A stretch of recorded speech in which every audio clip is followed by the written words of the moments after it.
awalnya, Dula bertemu dengan seorang gadis berkulit sawo matang yang mengaku bernama Siti di tepi sebuah sungai di salah satu kawasan di Lintas Biren, Aceh Tengah.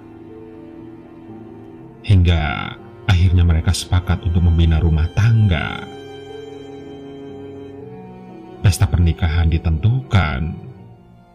Syarat utamanya semua kegiatan harus dilakukan pada malam hari.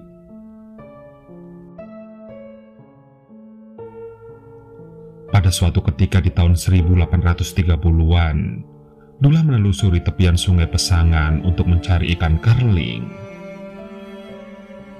Namun, entah mengapa sampai berhari-hari lamanya ikan itu tidak kunjung memakan mata pancing pemuda berusia 18 tahun itu. Karena dia sudah berjanji kepada ibunya akan pulang setelah membawa kerling besar, membuat dirinya nekat bertahan hingga menembus rimba raya. Saat itu sudah memasuki hari ke-7 dirinya memancing. Namun, yang terjebak dengan mata pancingnya hanya ikan-ikan lain yang tidak diingini oleh ibunya. Semua ikan itu dia panggang dan kemudian dia santap. Wajah ibunya yang sudah tua kembali hadir. Sang ibu sangat menginginkan makan ikan kerling. Karena tidak kunjung mendapatkannya, beberapa kali Dula mengumpat atas kesialan yang menimpa dirinya. Lelah mendera tubuhnya. Kemudian dia merebahkan diri di atas batu besar yang ada di pinggir ceruk sungai. Dula pun tertidur nyenyak. Ketika terbangun, lambat-lambat Dula mendengar suara perempuan menyanyi. Suara itu sangat merdu. Dula membuka mata, dilihatnya langit. Matahari sudah hampir masuk peraduan. Lembayung pun sudah nampak memerah di sebelah barat. Kemudian, dia mengalihkan pandangannya ke arah suara. Di bawah sebatang pohon tikam besar, dia melihat seorang gadis dengan memakai kain sarung yang diikat sebatas atas buah dada. Gadis itu sedang mencuci baju. Rambutnya sebahu. Loh, kok ada gadis setengah rimba begini ya? Tanya Dula pada dirinya sendiri. Awalnya dia mengira perempuan itu adalah dedemit penjaga sungai yang membuat bulu kuduknya berdiri. Sambil mengendap-endap dia mendekat. Sial, dirinya menginjak batu licin dan terjatuh. Perempuan muda itu kaget. Dia menjerit. "Siapa kamu wahai lelaki asing?" tanya wanita itu. "Tenang, jangan takut. Saya hanya seorang lelaki yang sedang memancing ikan. Nama saya Dula. Saya tidak bermaksud jahat," jawab Dula mencoba menjelaskan. Sementara perempuan itu tetap memasang pandangan curiga. "Jangan mendekat, atau aku akan berteriak," katanya mengancam. Dula pun menghentikan langkahnya.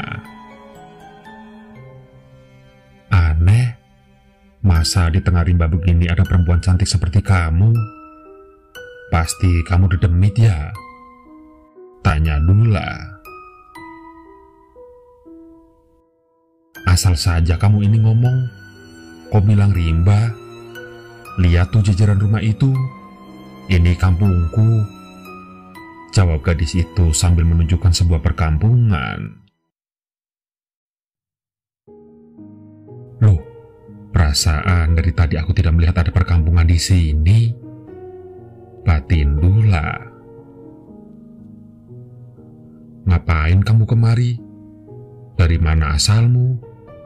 Aku belum pernah melihat wajahmu sebelumnya," tanya gadis itu.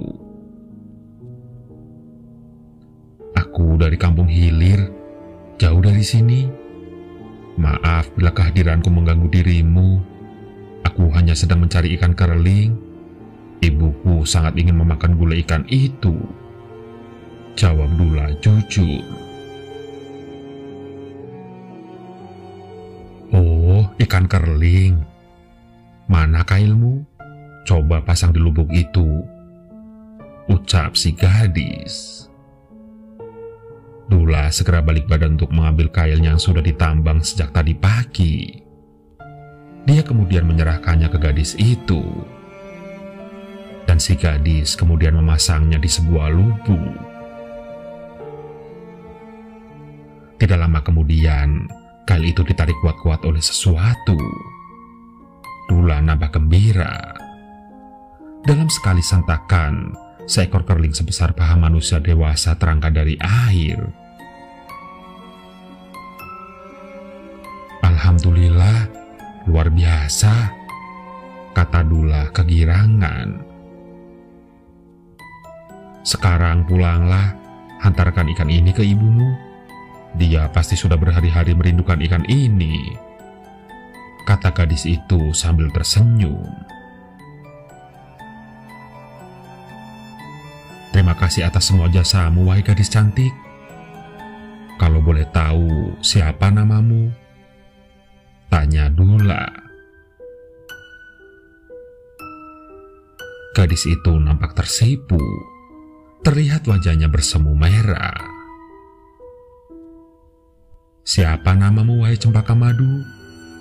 Tanya Dula lagi. Siti, jawab gadis itu. Siti, hanya itu saja? Tanya Dula. Iya, hanya itu, jawab Siti.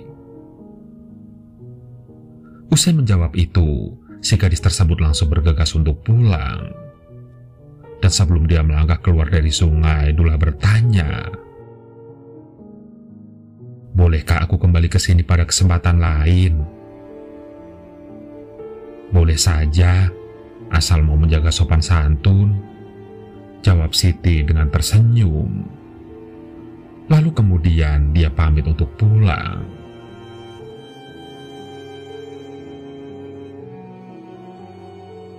Pertemuan dengan Siti membuat Dula tidak bisa tidur bermalam-malam lamanya. Bila rindu hendak bertemu, dia akan duduk di tepian sungai. Dula meniup seruling bambu. Irama bulu perindu mengalir mengikuti aliran.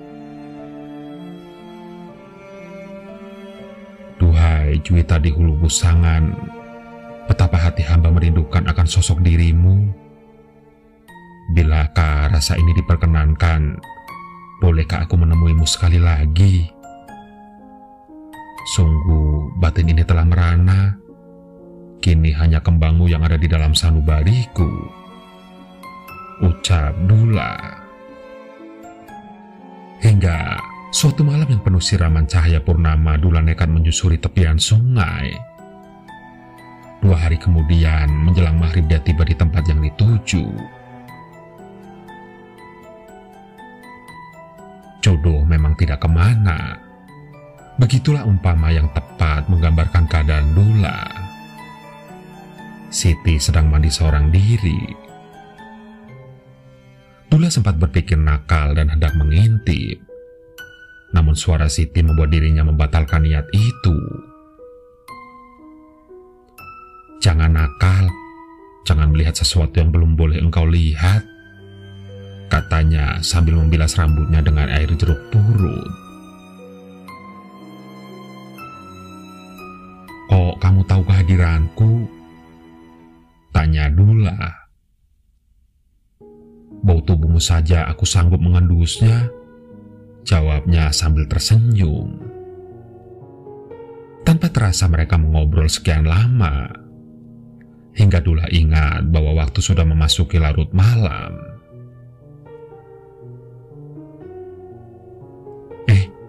Aku lupa, bilakah nanti orang tuamu mencari dirimu atau orang kampung menemukan kita, apakah yang akan terjadi? Tanya Dula. Ibu dan bapak sedang ketakengon menjumpai keluarganya yang terkena musibah.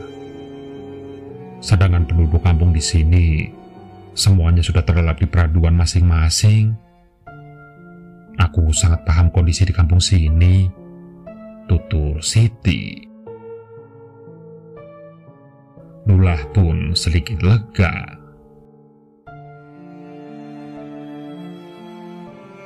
Siti, semenjak bertemu dengan dirimu, sebenarnya aku tidak ingin lagi kembali ke kampungku. Ada semacam perasaan aneh di dalam hatiku, kata Dullah. Mulai deh, apakah malam ini cukup dingin sehingga membuat perasaan anehmu timbul?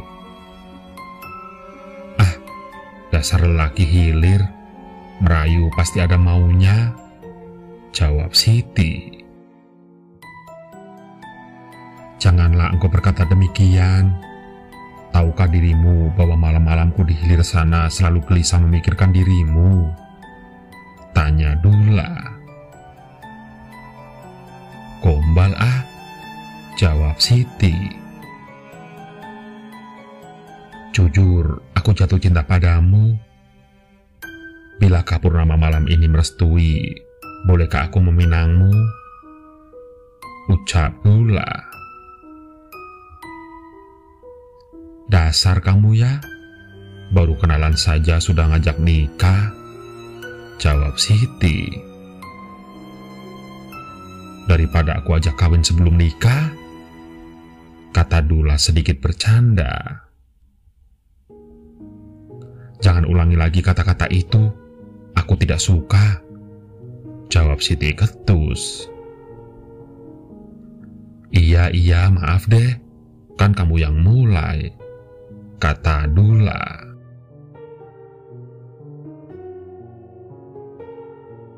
Tiga hari kemudian, Dullah menemui orang tua Siti, dan tidak butuh waktu lama untuk meyakinkan kedua orang tuanya itu. Kamu tidak perlu membawa keluargamu ke sini. Kami percaya akan ketulusan dirimu. Saya akan mengatur semuanya. Paling lambat lusa kalian sudah bisa bersama, kata ayah Siti. Kok bapak buru-buru sekali? Biar saja kita bertemu dulu dengan kedua orang tua Dullah. Anak semata wayang kok mau diserahin sama orang asing? Timpal ibunya Siti dengan wajah agak cemberut. Tenang Bu, jangan panik. Ini anak, keduanya kulihat sudah kadung jatuh cinta. Bila saja kita tidak beragama, mungkin keduanya sudah dalam satu bilik sejak kemarin. Kegigihannya untuk tidak menakali Siti sangat kuhargai. Padahal kita 3 hari tidak di rumah, kata ayah Siti. Dullah, bapak setuju kalian berumah tangga. Kulihat ada aura ketulusan di matamu. Lagi pula, Siti pun sudah mengatakan siap menjadi istrimu. Sesuai tradisi di sini, semua proses dilakukan malam hari setelah pukul 10. Ini syarat mutlak, tidak ada tawar-menawar, katanya ketus. Sahdan, hiduplah mereka berdua dengan penuh kebahagiaan. Selama 1 bulan lamanya, Dullah dan Siti berbulan madu. Selain bertamu ke sanak saudara Siti, mereka juga berkesempatan berduaan di danau Laut Tawar. Dan kemanapun mereka pergi selalu diantar oleh gerobak pedati. Hingga pada suatu hari Siti melahirkan. Dan sebelum istri tercinta melahirkan, Dullah harap-harap cemas. Namun dia bertambah cemas ketika Siti siap melahirkan dan ternyata wajah bayinya sangat mengerikan. Kenapa dengan anak kita, Siti? Kenapa wajahnya seperti ini? Buruk sekali, tanya Dullah. Siti menunduk. Rona wajahnya seketika berubah sedih. Dia membatin Mungkin kali ini sudah tiba waktunya Dula tahu. Dan akhirnya dia pun menceritakan semuanya. Apa? Kamu bukan manusia? Kamu kuntilanak? Kenapa bisa kita menikah dan terlihat hidup normal? Kata Dula terkejut sejadi-jadinya.